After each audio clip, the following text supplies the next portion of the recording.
Part 18 of this series explained that most Americans do not understand the current war in Ukraine because they've been misinformed.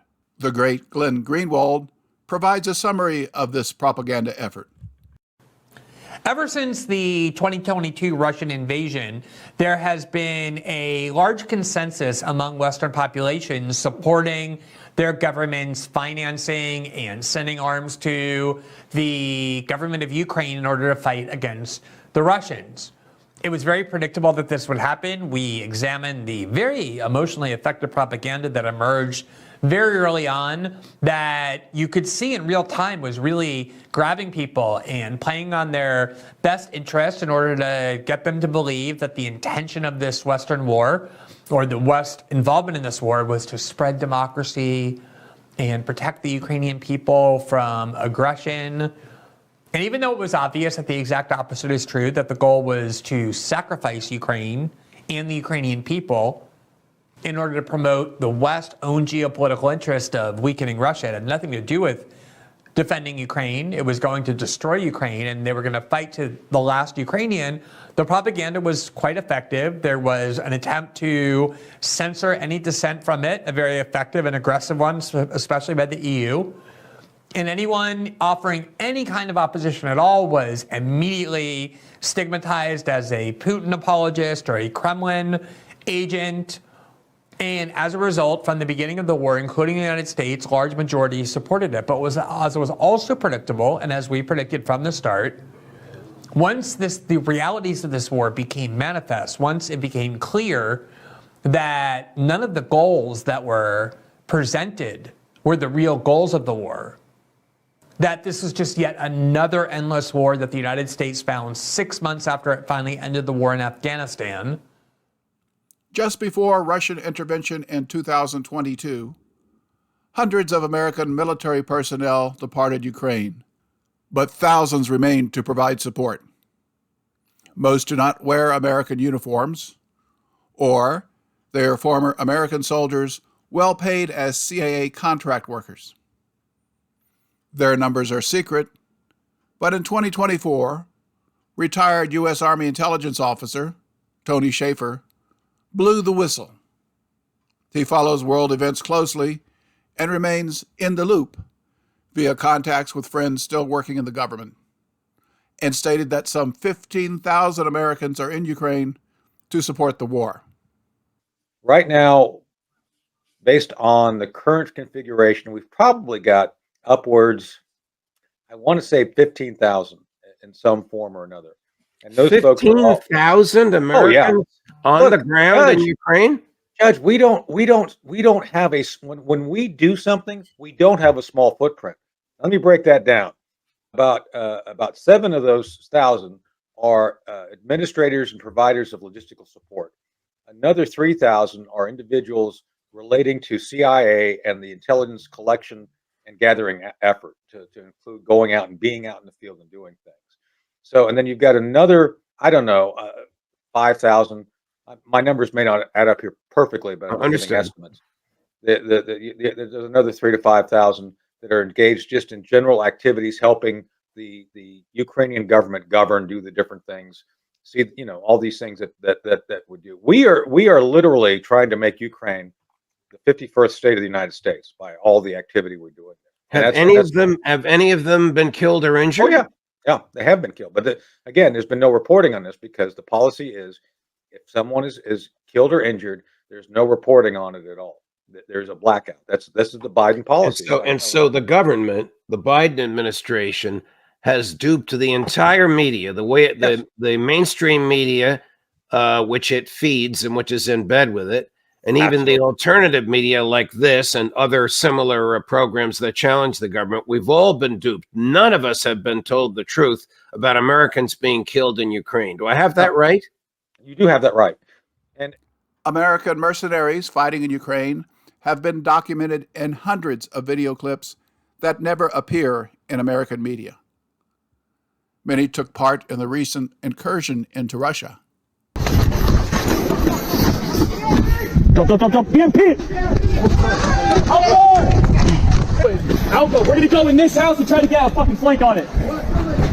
Hey, jabroni!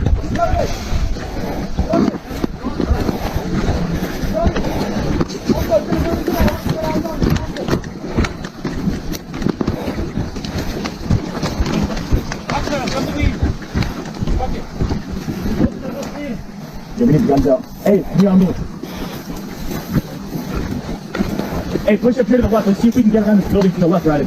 You got right here. Hey, jabroni! Alright, can you take hold on this? Let's stay right there. Hey, we're pushing into this compound. Got it. Rory, we're pushing into this compound. Okay, we're going around this side. You take point two? This one ready. Americans assume that European leaders support the war in Ukraine. Part 19 of the series explained that Hungary's Prime Minister, Viktor Orban, openly opposes the war. But so does Slovakia's Prime Minister, Robert Fico. Both are pictured here. Listen to comments by Orban, followed by Fico. Ázsia lesz a világ meghatározó központja. Kína, India, Pakisztán, Indonézia, és sorolhatnám. A nyugat most is kiadta az elvárását, az utasítását, hogy a világ foglaljon állást Oroszország ellen és a nyugat mellett morális alapon. Ezzel szemben a valóság az lett, hogy lassan mindenki Oroszországot támogatja. Az, hogy Kína és Észak-Korea ezt teszi, talán nem meglepetés. Hogy Irán is ezt teszi, ismerve Irán történelmét és Oroszországhoz való viszonyát, az azért már valamelyest meglepő.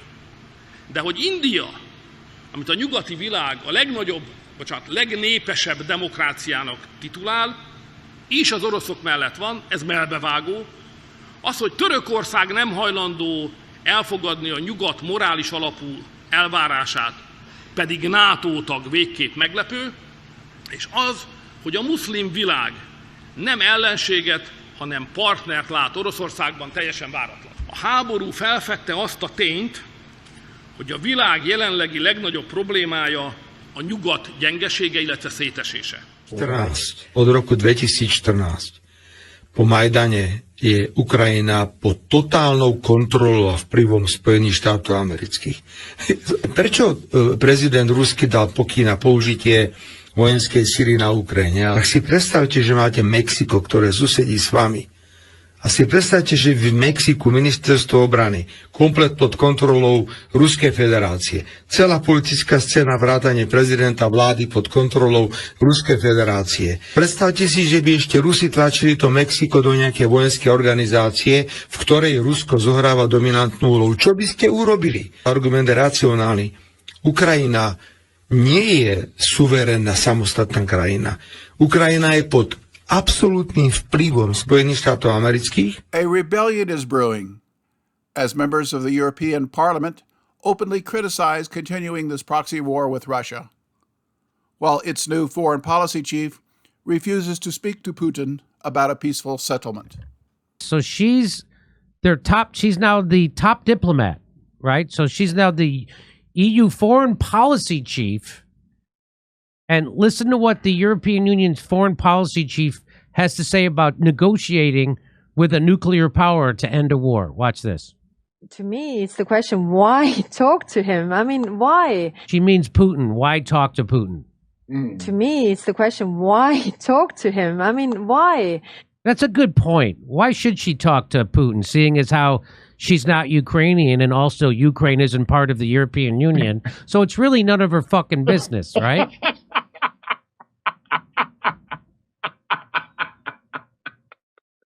Of course you, why negotiate with the nuclear power that's winning the war that it's in right now? Why?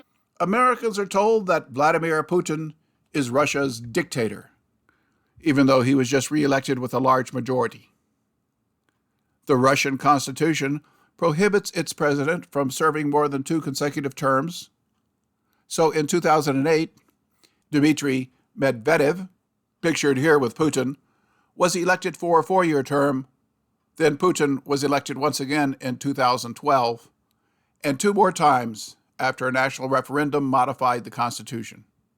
Putin's popularity rating is always above 70%, whereas America's President Joe Biden hovers around 30%. Putin critics say he is too restrained compared to Medvedev, who in 2023 stated that Russia should re-annex the major Ukrainian cities of Kyiv and Odessa. Мы заждались Одессу в Российской Федерации, даже в силу истории этого города, того, какие там люди живут, на каком языке говорят. Это наш российский, русский город. Где остановиться? Не знаю. Я думаю, что с учетом того, о чем я сказал, значит, нам еще придется много и серьезно работать. Будет ли это Киев? Да, наверное. Это должен быть и Киев. Если не сейчас, то через какое-то время. По 2 причинам. Киев – русский город, и оттуда исходит угроза существованию Российской Федерации. Интернациональная угроза. Потому что хоть Киев и русский по своим корням город, он управляется интернациональной бригадой противников России во главе с Соединенными Штатами Америки. Putin has yet to endorse this idea because he's cautious compared to most Russian leaders. But after the recent major terror attack in Moscow, a recent pointless Ukrainian offensive into Russia, and a refusal to discuss peace, Russia will take all of Ukraine to end the NATO expansion threat. Putin has admitted that his critics were correct. He should have intervened in Ukraine sooner, after 3 signed peace agreements were ignored and before the Ukrainian army grew in size. Russia will soon prevail since Ukraine has lost this war that shouldn't have occurred, as this Ukrainian soldier realized. В ротах и по 2 медика, но есть потери большие. Из-за того, что люди идут на убой. Нам дают как в приказном порядке, и мобилизированные. Если отказываешься, непонятно, что будет с тобой дальше. Люди идут, ну кто, есть идейные, а есть люди идут, потому что мобилизированы. Призвали, и у него есть семья. Он должен. Догадывается, но ничего сделать не может. Заставили, сказали идти. У нас такие командиры. Что ты за них можешь сказать? Они с людьми не считаются. Сейчас уже я убедился, что это раньше как-то еще не так было, а сейчас как пушечное мясо получились. Правили нас вперед, а ситуация они вообще не знали мы, какая ситуация. Жаль, что вообще война началась, не надо было этим ввязываться. Мы могли просто это все решить мирно,